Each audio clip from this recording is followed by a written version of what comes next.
جس کی وجہ سے ہم یہاں تک منزلیں طے کر چکے ہیں۔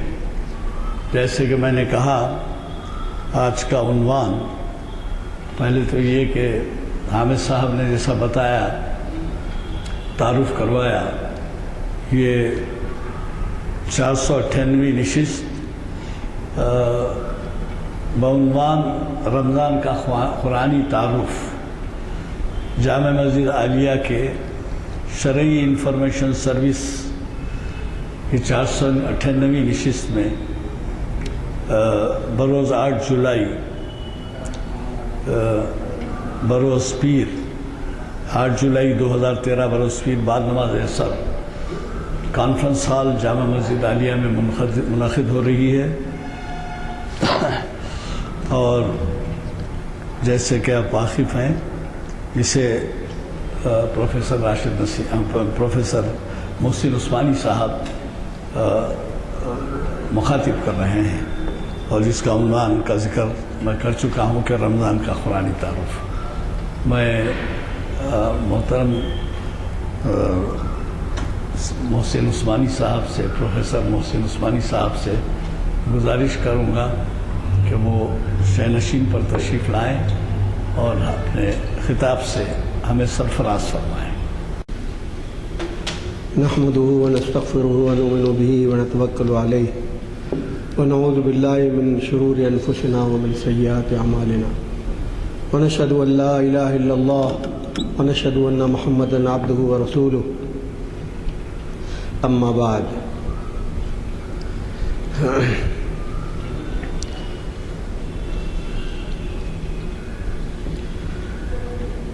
محترم جناب غلام یزدانی صاحب اور محترم حاضرین جلسہ، جیسا کہ آپ کو علم ہوا کہ آج کی اس مبارک نشست سے خطاب کرنے والے تھے ڈاکٹر مولانا راشد نسیم ندوی صاحب، جو یونیورسٹی میں ہمارے کولیگ بھی رہے ہیں اور جن سے ہمارا بڑا تعلق رہا ہے۔ آپ سب حضرات ان کے لیے دعا کریں، ان کی شفائے کامل اور شفائے عاجل کے لیے۔ آپریشن جو ان کا ہارٹ سرجری ہوئی ہے، جو کامیاب ہوئی ہے سرجری، اللہ کا شکر ہے کہ سارے مرحلے بہت اچھی طرح سے گزرے، لیکن دعاؤں کا بڑا اثر ہوتا ہے۔ دعائیں کبھی کبھی تقدیر بھی بدل دیتی ہیں۔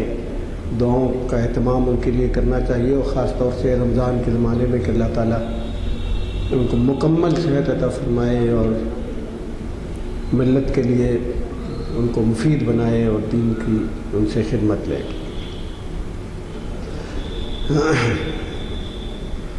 یونیورسٹیوں میں جو حضرات کام کر رہے ہیں، ان میں راشد نسیم صاحب اپنی طہارت و تقویٰ کے اعتبار سے بھی اور اپنی علمی اور فکری صلاحیت کے اعتبار سے بھی بہت ممتاز ہیں، اور اچانک جو ہم لوگوں کو خبر ملی تو بہت کافی فکر ہوئی۔ اللہ کا شکر ہے کہ آپریشن کا مرحلہ کامیابی کے ساتھ گزرا، اللہ تعالیٰ انہیں مکمل صحت عطا فرمائے۔ حضرات، یہ میری بھی خوش قسمتی ہے کہ رمضان کے موضوع پر آپ کے سامنے کچھ کہنے کا موقع مل رہا ہے، کچھ قرآن کی آیتیں جو رمضان اور روزے سے متعلق ہیں، اور کچھ احادیث جو رمضان اور روزے سے متعلق ہیں۔ رمضان کا مہینہ ایسا مہینہ ہے کہ حضور صلی اللہ علیہ وسلم اور صحابہ کرام اس کی تیاری بہت پہلے سے کرتے تھے۔ رجب کے مہینے سے جب رجب کا چاند طلوع ہوتا تھا، اس وقت سے رمضان کی تیاری ہو جاتی تھی، اور رجب کے بعد پھر شعبان کے مہینے میں آتا ہے کہ حضور صلی اللہ علیہ وسلم پورے شعبان، تقریباً پورے شعبان میں روزے رکھتے تھے، کچھ ہی دن ایسا ہوتا تھا جس میں آپ روزہ نہ رکھتے ہیں۔ تو یہ اصلاً رمضان کی تیاری، اور حضور صلی اللہ علیہ وسلم یہ دعا مانگا کرتے تھے، اور صحابہ سے بھی منقول ہے کہ رمضان کے چند مہینے پہلے سے کہ اللہ ہمیں رمضان نصیب فرما، اس کا روزہ نصیب فرما، اس کی برکتیں نصیب فرما، اس میں اس کی عبادتیں نصیب فرما۔ تو واقعہ یہ ہے کہ اگر آدمی کو رمضان کی اہمیت کا، اس کی برکتوں کا، اس کی رحمتوں کا اگر پورا احساس ہو جائے تو وہ انسان اپنے کو بہت خوش نصیب سمجھے گا کہ اس نے یہ رمضان کا مہینہ پایا۔ یعنی جس طرح سے ایک انسان جب عمرہ کرتا ہے یا حج کرتا ہے اور مکہ مدینہ پہنچتا ہے، مکے پہنچتا ہے اور بیت اللہ شریف کے پاس پہنچتا ہے، تو اس کو اپنی خوش قسمتی پر ناز ہوتا ہے کہ ہم اتنی اچھی جگہ پہنچے ہیں۔ جب وہ مدینہ منورہ پہنچتا ہے تو اس کو اپنی خوش قسمتی پر ناز ہوتا ہے کہ ہم اس مبارک مسجد میں حضور صلی اللہ علیہ وسلم کے روضے کے قریب موجود ہیں۔ جیسے وہ مکان کی اہمیت ہے، اس طرح سے یہ زمان کی اہمیت ہے۔ جیسے مکان کے اعتبار سے وہ جگہیں بہت مقدس، بہت قابل احترام ہے، تو زمان کے اعتبار سے بھی رمضان کا مہینہ بہت ہی مبارک، بہت متبرک، بہت مقدس اور قابل احترام ہے۔ اللہ تعالیٰ نے رمضان کے روزے فرض کیے جب مکے سے مدینہ ہجرت کر کے مسلمان گئے، اور اس کے 1 سال کے بعد رمضان کے روزے فرض ہوئے، اور یہ آیت نازل ہوئی، یا ایھا الذین آمنوا اعوذ باللہ من الشیطان الرجیم، یا ایھا الذین آمنوا کتب علیکم الصیام کما کتب علی الذین من قبلکم لعلکم تتقون۔ اے ایمان والو،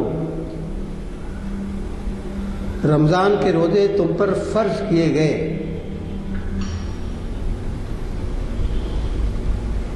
جیسے نماز فرض ہے، اسی طرح سے رمضان کے روزے فرض ہیں۔ کما کتب علی الذین من قبلکم، جس طرح سے رمضان کے یہ روزے، جس طرح سے یہ روزے تم سے پہلی امتوں پر اور انبیاء کرام کی امتوں پر فرض کیے گئے تھے، اسی طرح سے تم پر بھی فرض کیے گئے۔ یہ جملہ بیچ میں اس لیے آیا ہے کہ کبھی کبھی انسان کو یہ احساس ہوتا ہے کہ ہم پر ایک بڑی اہم چیز اور بڑی آزمائش کی چیز، بڑی پابندیوں کی چیز ہم پر نازل کی گئی ہے اور ہمیں اس کا پابند کیا گیا ہے۔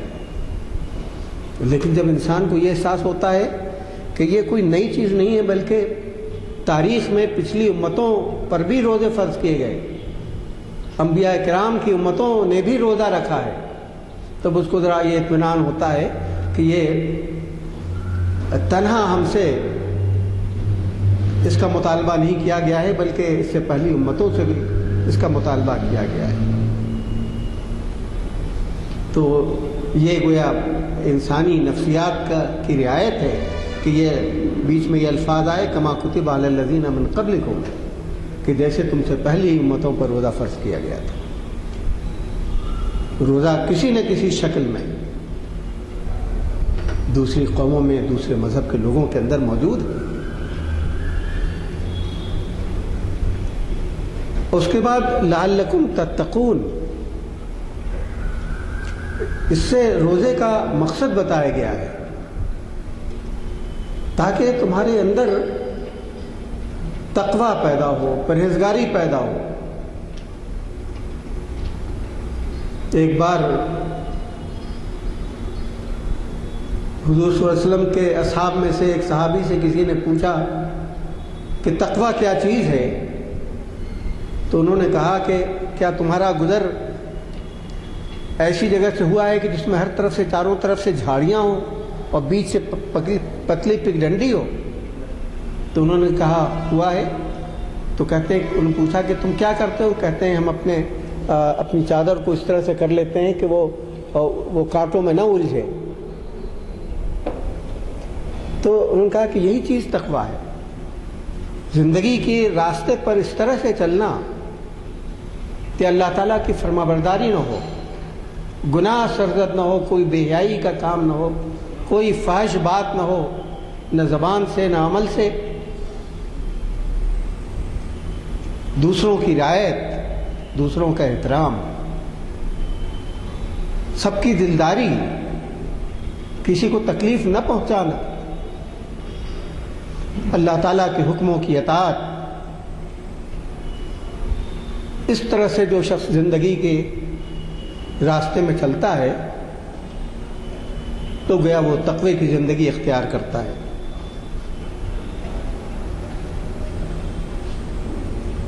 جیسے کسی نے کہا ہے کہ زندگی کی راہ میں چل لیکن ذرا بچ بچ کے چل، یہ سمجھ لے ایک مینا خانہ بارے دوش ہے۔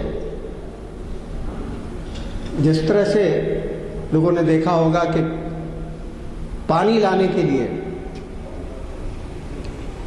دریا کے کنارے عورتیں جاتی ہیں تو ان کے سر پر بھر کر کے لاتی ہیں تو ان کے سر پر گھڑا ہوتا ہے، تو وہ اس طرح سے چلتی ہیں کہ وہ گھڑا گرے نہیں، پانی گرے نہیں۔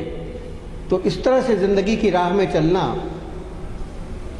کہ کوئی غلطی نہ ہو، کوئی گناہ نہ ہو، اور اگر ہو جائے تو اللہ سے مغفرت مانگنا اور اپنے گناہوں پر نادم ہونا۔ اس لیے کہ پوری زندگی جو انسان کو گزارنی چاہیے وہ اسی طرح سے گزارنی چاہیے کہ اللہ کا خوف، وَأَمَّا قرآن میں آتا ہے وَأَمَّا مَنْ خَافَ مَقَامَ رَبِّهِ وَنَهَى النَّفْسَ عَنِ الْهَوَىٰ فَإِنَّ الْجَنَّةَ هِيَ الْمَأْوَىٰ۔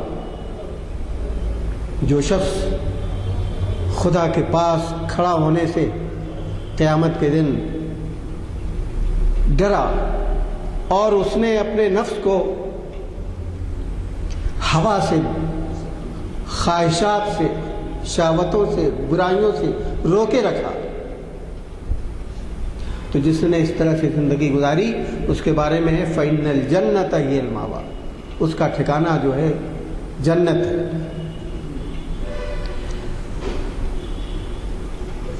یہ جو کہا گیا ہے روزے کا مقصد لعلکم تتقون، تقوی اختیار کرنے کی راہ میں جو سب سے بڑی رکاوٹ ہوتی ہے وہ انسان کا نفس امارہ ہے۔ قرآن میں آیا وَإِنَّ النَّفْسَ لَأَمَّارَةٌ بِالسُّوءِ، نفس برائیوں کی ترغیب دینے والا ہے، اکسانے والا ہے، حکم دینے والا ہے۔ تو لفظ امارہ جو قرآن کی بلاغت ہے کہ اللہ تعالیٰ نے یہاں اس میں مبالغہ کا صیغہ اختیار کیا ہے، امارۃ بالسوء۔ امر کہتے ہیں حکم دینے کو، اس کا اسم فاعل جو ہوگا وہ آمر ہوگا، حکم دینے والا، لیکن آمر نہیں، امارہ، ہر آن حکم دیتا رہتا ہے، ہر طریقے سے وسوسہ اندازی کرتا رہتا ہے، صبح میں بھی کرتا ہے، شام میں بھی کرتا ہے، دن میں بھی کرتا ہے، رات میں بھی کرتا ہے۔ اس قدر خطرناک اللہ تعالیٰ نے گویا اس میں مبالغے کے صیغے کو اختیار کر کے اس کی آخری درجے کی خطرناکی بتائی ہے، ان النفس لامارۃ بالسوء، ہر آن ہر طریقے سے وسوسہ اندازی کرنے والا ہے اور بہکانے والا ہے انسان کا نفس۔ اور یہ نفس امارہ سب سے بڑی رکاوٹ ہوتا ہے تقویٰ کی زندگی، پرہیزگاری کی زندگی اختیار کرنے میں۔ چنانچہ نذیر اکبر آبادی اردو کا ایک شاعر ہے، اس نے کہا ہے بڑے موذی کو مارا نفس امارہ کو گر مارا، نہنگو اژدہاؤ شیر نر مارا تو کیا مارا؟ شیر مارنا آسان اور نہنگو اژدہا کا مارنا آسان، نفس امارہ کا مارنا جو ہے بہت مشکل ہے۔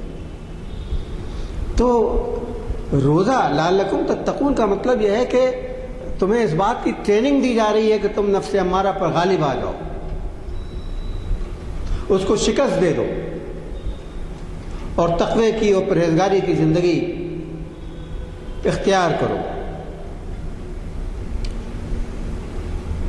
تو اللہ تعالیٰ نے روزہ اس لیے فرض کیا ہے کہ اللہ تعالیٰ کی فرما برداری، انقیاد، اللہ تعالیٰ کی اطاعت کا راستہ آسان ہو جائے۔ یعنی جب انسان کھانے پینے سے بچتا ہے، طرح طرح کے انواع و اقسام کے کھانے میسر ہیں، موجود ہیں، اور انسان کام و دہن کی لذت سے آشنا ہو سکتا ہے، لیکن اللہ کے حکم کے خاطر اس سے بچتا ہے۔ کوئی نہیں دیکھ رہا ہو جب بھی بچتا ہے کہ اللہ کا حکم ہے۔ تو جب انسان کھانے سے، پینے سے اور دوسری جائز چیزوں سے، لذتوں سے، اللہ تعالیٰ کے حکم کی وجہ سے رکتا ہے، بچتا ہے، تو اس کو ایک طرح کی ٹریننگ حاصل ہوتی ہے اس بات کی کہ ہمیشہ رمضان کے روزے کے بعد بھی اللہ کے حکموں کی اطاعت کرے اور گناہوں سے بچے۔ رمضان تقوی اختیار کرنے کے لیے، پرہیزگاری اپنے اندر پیدا کرنے کے لیے بہترین، مؤثر ترین دوا ہے، انجیکشن ہے۔ اور آپ جانتے ہیں کہ بہت سے بیماریوں میں ڈاکٹر انجیکشن لکھتے ہیں اور کہتے ہیں کہ یہ انجیکشن ہفتے میں ایک بار لگے گا، یا انجیکشن ہر مہینے ایک بار لگے گا۔ ایک بار کیوں؟ اس لیے کہ اس انجیکشن کا اثر انسان ہے، انجیکشن کا اثر جسم پر آہستہ آہستہ آہستہ کم ہوتا جاتا ہے، یہاں تک کہ پھر وہ وقت آتا ہے ایک مہینے کے بعد یا ایک ہفتے کے بعد ڈاکٹر جیسا بتائے کہ دوبارہ انجیکشن لگایا جائے۔ بالکل اسی طرح سے سال میں ایک بار، ہر 11 مہینے کے بعد رمضان کو روزہ اس لیے آتا ہے کہ یہ انجیکشن جو لگایا گیا ہے، یہ جو دوا ڈالی گئی ہے، اس کے جو فائدے ہیں وہ بتدریج رمضان کے بعد کم ہوتے ہوتے ہوتے ہوتے کہیں وہاں تک نہ پہنچ جائے کہ بہت ختم ہو جائے، تو پھر رمضان کا مہینہ آتا ہے تاکہ انسان کی تربیت مکمل ہو سکے، زندگی گزارنے کی ٹریننگ مکمل ہو سکے۔ تربیت اور ٹریننگ یہ علم سے کہیں زیادہ ضروری ہے۔ آج کل ہماری ساری توجہ جو رہتی ہے وہ علم کی طرف رہتی ہے، تعلیم کی طرف رہتی ہے، ہونی چاہیے، لیکن علم اور تعلیم پر جتنی توجہ ہونی چاہیے اس سے کہیں زیادہ توجہ جو ہے تربیت کی طرف ہونی چاہیے۔ اور کبھی کبھی تو ایسا ہوتا ہے کہ قومیں علم میں اور تعلیم میں اور ترقیوں میں اور صنعتوں میں بہت آگے نکل جاتی ہیں، لیکن اس کے باوجود تاریخ میں بے شمار ایسے واقعات پیش آئے ہیں کہ اس کے باوجود قوموں کو ناکامی ہوئی ہے۔ کبھی لوگ سمجھتے ہیں کہ علم کی کمی اور بہت سی چیزوں کی کمی کی وجہ سے انسان ناکام ہوتا ہے یا قومیں ناکام ہو جاتی ہیں۔ روس کی کتنا بڑا، روس دنیا کا سب سے بڑا، 2 بڑے پاور میں سے ایک پاور تھا، لیکن اس کو افغانستان میں اس تمام طاقت کے باوجود بھی شکست ہوئی۔ اسلام کی تاریخ میں بغداد مسلمانوں کے علم اور تعلیم کا سب سے بڑا مرکز تھا، لیکن تاتاریوں نے حملہ کر کے اس کی اینٹ سے اینٹ بجا دی۔ معلوم یہ ہوا کہ تنہا علم، تنہا اس طرح کی ترقیاں کافی نہیں ہوتی ہیں، اس کے لیے تربیت کی ضرورت ہوتی ہے، اس کے لیے صبر اور استقامت کی ضرورت ہوتی ہے، اس کے لیے ایسی چیزوں کی ضرورت ہوتی ہے کہ انسان گناہوں سے بچے اور اللہ تعالیٰ کا عذاب نہ نازل ہو، اللہ تعالیٰ کی حمایت اور مدد کا شامیانہ اوپر سے ختم نہ ہو۔ یہ جو ہم سنتے رہتے ہیں کہ فلاں جگہ یہ واقعہ پیش آیا اور فلاں جگہ یہ ہزیمت ہو گئی، یہ شکست ہو گئی، یا کوئی ادارہ برباد ہو گیا، اس کی وجہ یہ ہوتی ہے کہ اللہ تعالیٰ کی مدد اور رحمت اور اس کی تائید کا جو شامیانہ جو ہوتا ہے وہ اوپر سے اٹھ جاتا ہے کسی نہ کسی وجہ سے۔ تو اس لیے اخلاقی تربیت اور اخلاقی کردار کی اہمیت علم اور تعلیم سے بھی زیادہ ہے، اور کامیاب روزہ وہی ہے جس کی وجہ سے یہ ٹریننگ لعلکم تتقون کا مقصد حاصل ہو جائے۔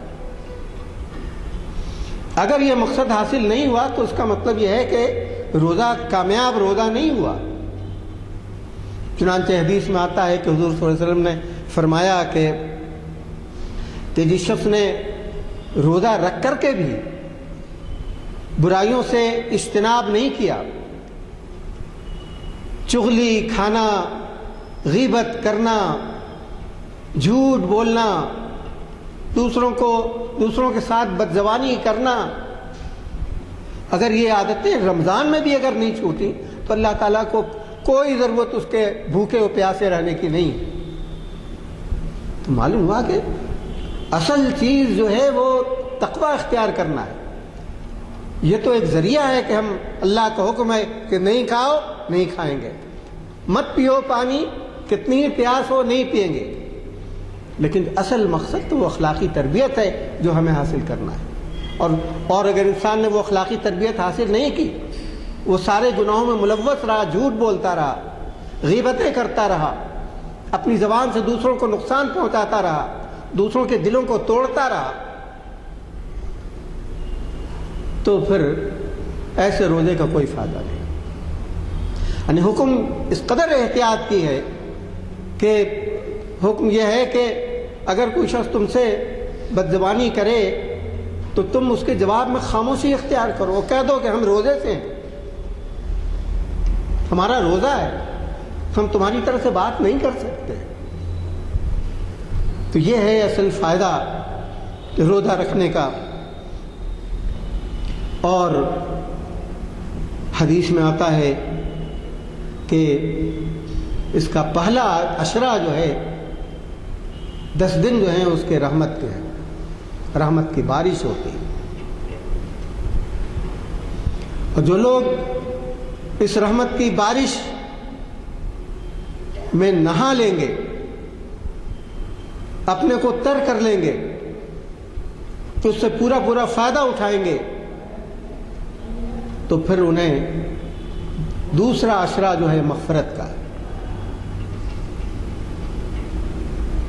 اور آخری عشرے کے بارے میں کہا گیا ہے کہ اللہ کا حکم ہوتا ہے کہ جہنم سے نجات، تیسرا عشرہ جو ہے وہ جہنم سے نجات کا ہفتہ ہوتا ہے۔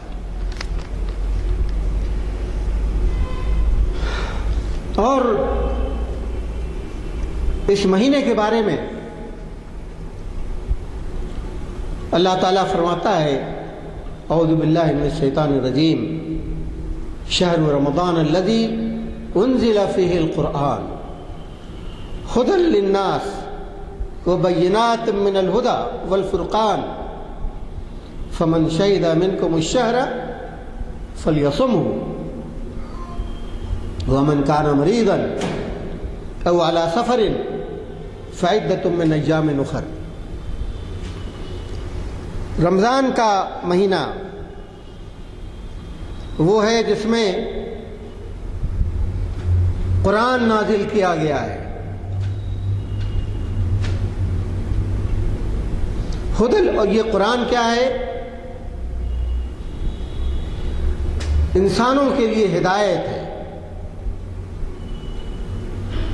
تو جب قرآن اس مہینے میں نازل کیا گیا ہے تو یہ سمجھیے کہ یہ مہینہ نزول قرآن کی سالگرہ ہے، اس میں زیادہ سے زیادہ قرآن مجید کی تلاوت کرنی چاہیے، زیادہ سے زیادہ وقت قرآن مجید کی تلاوت میں گزرنا چاہیے، اور حدیث میں آتا ہے کہ اس کے ایک ایک حرف کا الف لام میم میں الف الگ، لام الگ اور میم ہر ایک الگ حرف ہے، ہر ایک کا ثواب ہے۔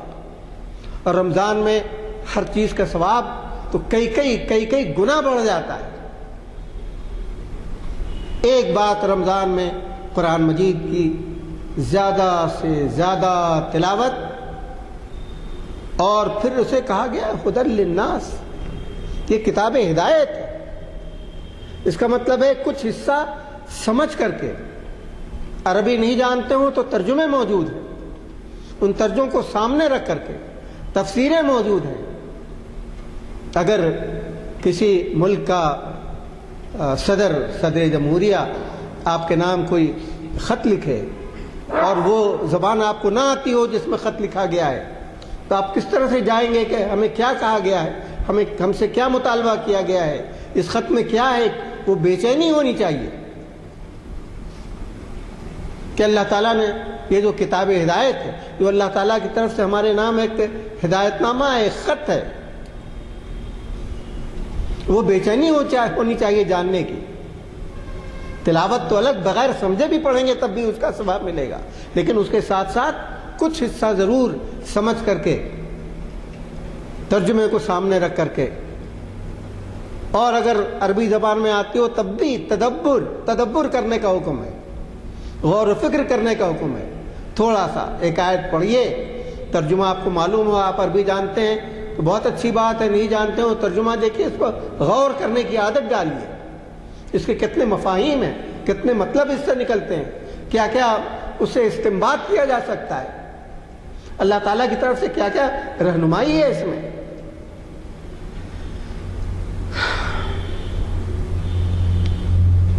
اور یہ اس میں بینات ہیں، نشانیاں ہیں ہدایت کی، اور فرقان ہے، حق و باطل میں فرق کرنے والا۔ فمن شہد منکم الشہر فلیصمہ، اور جو شخص رمضان کا یہ مہینہ پالے فلیصمہ، تو اس میں وہ روزہ رکھے۔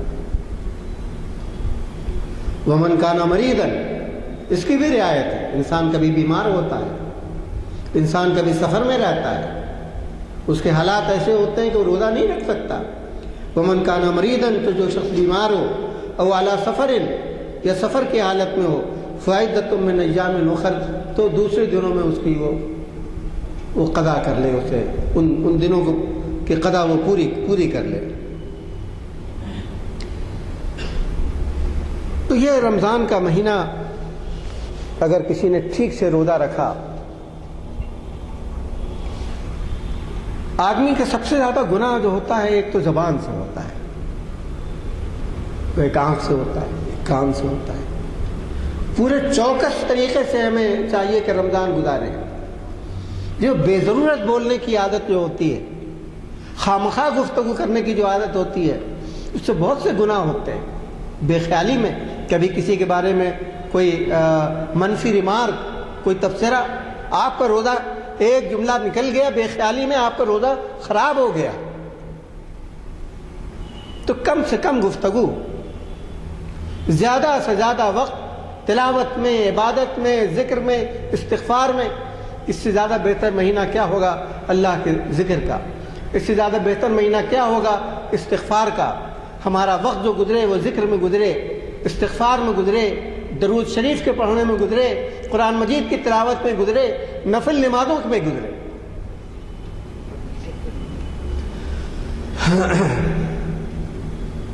اور صدقہ و خیرات میں اتنی آیتیں ہیں قرآن مجید میں، اس قدر احادیث میں اس کے فضائل بیان کیے گئے ہیں، صدقے کے، خیرات کے، دوسروں کی مالی مدد کرنے کے، کہ شاید ہی کہیں اور آپ اسے دیکھیں گے۔ ہر زمانے میں مالی مدد کرنا، غریبوں کی مدد کرنا، وہ ایک ثواب کا کام ہے، لیکن رمضان میں ہر چیز کا ثواب سینکڑوں گنا بڑھ جاتا ہے۔ اسی لیے لوگ زکوٰۃ ادا کرتے ہیں رمضان کے مہینے میں، کیونکہ اس میں ثواب زیادہ ہوتا ہے۔ اگرچہ روزہ زکوٰۃ اس وقت فرض ہو جاتی ہے جب ہولان ہول پورا ہو، ایک سال کی مدت جب پوری ہو تو اس کو زکوٰۃ دینی چاہیے، لیکن لوگ کہتے ہیں کہ رمضان میں چونکہ ثواب زیادہ ہوتا ہے اس لیے رمضان میں دیتے ہیں۔ اور حدیث میں آتا ہے کان رسول اللہ صلی اللہ علیہ وسلم اجود الناس، حضور صلی اللہ علیہ وسلم تمام انسانوں میں سب سے زیادہ سخی تھے۔ وکان اجود ما یکون فی رمضان، اور سب سے زیادہ وہ سخی ہوتے تھے رمضان کے زمانے میں، حین یلقاہ جبریل، جبکہ جبریل آپ کے پاس آتے تھے۔ وکان جبریل یلقاہ فی کل لیلۃ من رمضان فیدارسہ القرآن، اور رمضان کی ہر رات میں جبریل علیہ السلام آپ کے پاس آتے تھے اور قرآن سنتے تھے۔ اور جب جبریل رسول اللہ صلی اللہ علیہ وسلم حین یلقاہ جبریل اجود بالخیر من الريح المرسلہ، اور جب جبریل آتے تھے تو آپ صدقہ و خیرات کرنے میں، سخاوت میں اس قدر زیادہ ہوتے تھے جیسے کہ کوئی تیز آندھی آ جا رہی ہے، تیز ہوا چل رہی ہو۔ بے تحاشا خرچ کرنا، یعنی جس کو کہتے ہیں لٹانا۔ غلطی سے انسان یہ سمجھتا ہے کہ اس کو جو دولت ملی ہوئی ہے اس کی ذاتی دولت ہے، حالانکہ اس پر بنی نوع انسان کا حصہ ہے، اس کے رشتہ داروں کا حصہ ہے، قرابت داروں کا حصہ ہے، معذور اور بےکس انسانوں کا اس میں حصہ ہے۔ تو یہ مہینہ غریبوں کی مدد کرنے کا، بے کسوں کی دستگیری کرنے کا، دینی کاموں پر اس کو خرچ کرنے کا، دینی اداروں پر اس کو خرچ کرنے کا مہینہ ہے۔ تو اس مہینے کو پورے، جس کو کہتے ہیں کہ بہت ہی کیئرفل، مکمل ہوشیاری بیداری کے ساتھ گزارنا چاہیے۔ اور اسی لیے آتا ہے کہ حدیث میں وَمَنْ صَامَ رَمَضَانَ ایمانا واحتسابا غفر لہ ما تقدم من ذنبہ، جس نے رمضان کا روزہ رکھا حالت ایمان میں، ثواب کی نیت سے، اجر پر یقین کرتے ہوئے، غفر لہ ما تقدم من ذنبہ، تو اس کے پچھلے تمام گناہ معاف ہو جائیں گے۔ اچھا، ہم لوگ بہت آسانی سے جملہ سمجھ جاتے ہیں گناہ اصل جو زندگی ہے وہ آنے والی زندگی ہے، اور جو نہ ختم ہونے والی زندگی ہے، اس زندگی کے مقابلے میں دنیا میں اگر کسی کو 100 سال یا اس سے زیادہ کی بھی عمر مل جائے تو وہ پلک جھپکنے سے زیادہ اس کی حیثیت نہیں ہے۔ کامیابی وہی ہے جو وہاں کی زندگی کی کامیابی ہے۔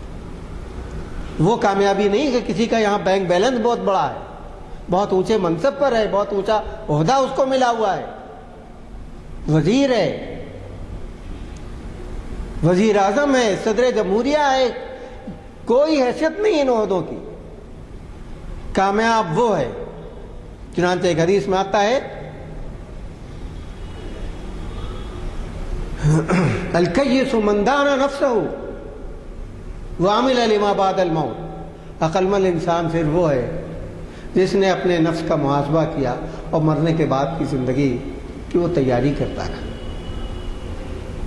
والعاجز من اتبع نفسہ ہواہا وتمنى علی اللہ الامانی، اور بیوقوف وہ ہے جو اپنی خواہشات کے پیچھے پڑتا رہا اور سمجھتا رہا کہ ہو جائے گی مغفرت، جھوٹی امیدوں نے وابستہ کرتا رہا، اس کے نام اعمال میں کوئی نیک عمل نہیں رہا۔ تو بہت یہ پوری تربیت کا مہینہ ہے، اخلاق کے کو سنوارنے کا مہینہ ہے، خاص طور سے حقوق العباد، حقوق انسانی کی رعایت۔ کوئی شخص اگر بہت رات دن نماز پڑھتا رہا، عبادتیں کرتا رہا، لیکن اگر کسی کا اس نے دل دکھایا ہے، کسی کا مال غصب کیا ہے، تو اس کی نیکیاں قیامت میں اس کو دے دی جائیں گی۔ بڑے خطرے کی بات۔ اپنی زبان پر کنٹرول، کسی کا دل نہ دکھے، کسی کا مال، کسی کی کوئی چیز ناجائز طور پر غلط طریقے سے آپ کے پاس نہ آئے۔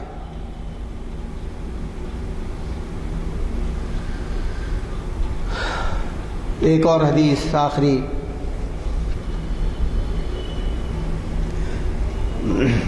حدیث میں آتا ہے، حضور صلی اللہ علیہ وسلم نے فرمایا کل عمل ابن آدم یضاعف الحسنۃ بعشر امثالها الى 700 ضعف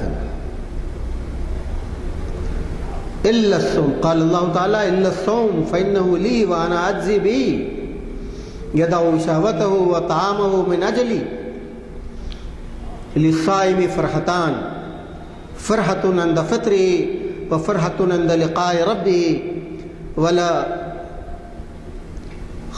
خلوف فيه اطيب عند الله من ريح المسك۔ حضور صلی اللہ علیہ وسلم نے فرمایا کہ انسان ابن آدم کے عمل، نیک عمل کا کئی گنا اجر دیا جاتا ہے۔ کوئی ایک نیکی کرتا ہے تو اس کا 10 گنا اجر دیا جاتا ہے، 10 گنے سے لے کر کے عام دنوں میں 10 گنے سے لے کر کے 700 گنے تک۔ لیکن اللہ تعالیٰ کہتا ہے وہ تو ٹھیک ہے، عام عمل کی بات، الا الصوم، روزہ، فإنه لی، وہ خاص میرے لیے اور میں خود اس کا بدلہ دوں گا۔ تصور کیجیے جب اللہ تعالیٰ کہے کہ یہ کام میرا ہے، میں اس کا بدلہ دوں گا، تو کتنا بدلہ مل سکتا ہے تو اندازہ لگا سکتا ہے اس کا۔ اللہ تعالیٰ کہتا ہے کہ اس نے اپنی شہوت، اس نے اپنی بھوک، اپنا کھانا میرے لیے چھوڑا ہے۔ اس نے اللہ تعالیٰ کو اس کا پاس، اس کا لحاظ۔ للصائم فرحتان، روزہ دار کے لیے 2 خوشیاں ہوتی ہیں۔ ایک تو خوشی اس وقت ہوتی ہے جب وہ افطار کرتا ہے، عند فطرہ، وفرحۃ عند لقاء ربہ، دوسری خوشی اسے اس وقت ہوگی جب وہ اپنے رب سے ملاقات کرے گا، جب اسے اپنے رب کا دیدار حاصل ہوگا۔ اور کبھی روزہ رکھنے کی وجہ سے ایسا ہوتا ہے کہ منہ سے جو بو ہوتی ہے وہ اچھی نہیں ہوتی ہے اللہ تعالیٰ کے نزدیک، لیکن یہ بو جو ہے مشک کی خوشبو سے بھی زیادہ بہتر ہے۔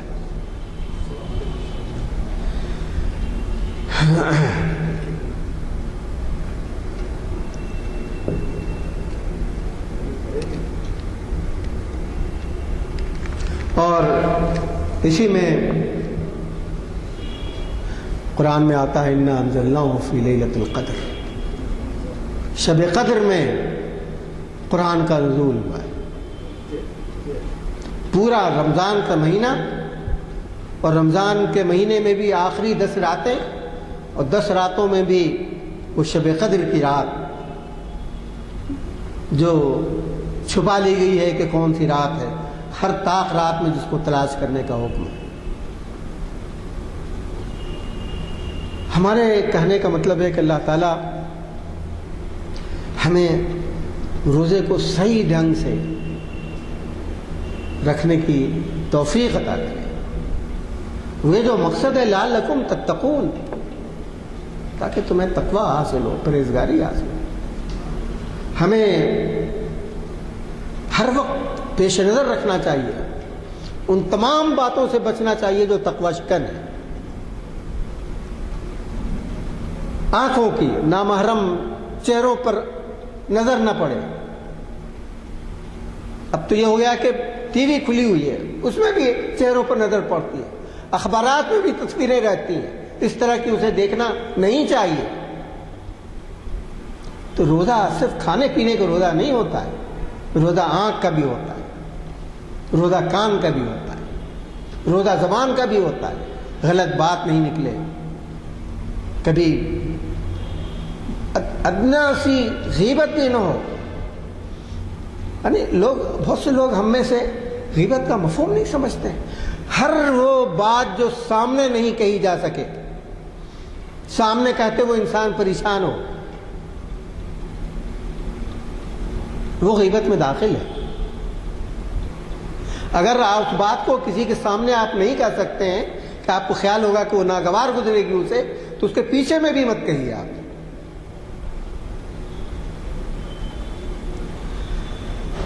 دعا کریں کہ اللہ تعالیٰ کہنے والے اور سننے والے سب کو روزے ان پر عمل کرنے کی توفیق عطا فرمائے. وآخر دعوانا ان الحمدللہ رب العالمین.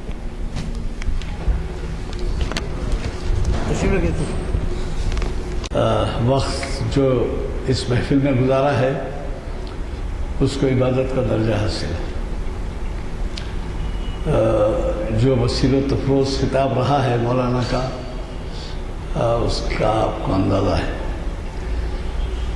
صرف یہ ضرورت اس بات کی ہے کہ یہ نہ کریں کہ ہم ایک کان سے سنیں اور دوسرے کان سے چھوڑ دیں، یا پھر جزوی طور پہ کچھ عمل کریں اور کچھ نہ کریں. کوشش کیجئے، رمضان کی آمد ہے اور شاید کل یہ وقت ہم چاند کے دیکھنے میں لگے رہیں گے.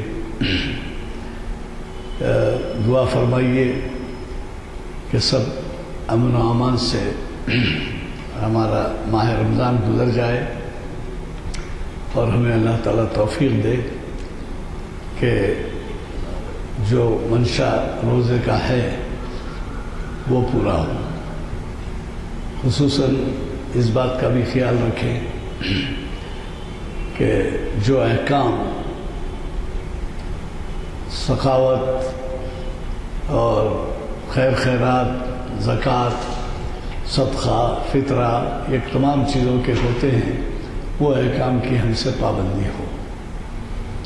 اس میں کوئی ایسی بات نہیں ہے کہ کوئی 10 کروڑ کی آمدنی رکھنے والا ہے، 8 کروڑ کی رکھنے والا ہے، 6 کروڑ کی رکھنے والا ہے، کوئی بھی پابندی ہے جیسے کہ انکم ٹیکس میں ہوتا ہے. بلکہ یہاں یہ ہے کہ آپ جو بھی حیثیت رکھتے ہو اس میں اس بات کا خیال رکھیں کہ کمزور طبقات جو ہیں، چاہے وہ بیوہ ہوں، مسکین ہوں، یتیم ہوں، مسافر ہوں، ان کے ضروریات کے بارے میں تکمیل کی کچھ کوشش ہونی چاہیے. یہ نہ دیکھا جائے، یہ تو صحیح ہے کہ صاحب نصاب کی حد مقرر کی گئی ہے، صاحب نصاب ہو تو، اور پھر صاحب نظام کو دینے سے بھی گریز کرنا ہے. لیکن اس کے ساتھ ساتھ یہ بھی کہا گیا ہے کہ اگر کوئی سائل گھوڑا سوار ہو اور گھوڑے پہ آپ سے آ کے مانگے تو اس کی بھی خواہش پوری کی جائے. بہرحال کئی ایسے پہلو ہیں جبکہ اس متبرک مہینے میں ہم سنتے رہتے ہیں.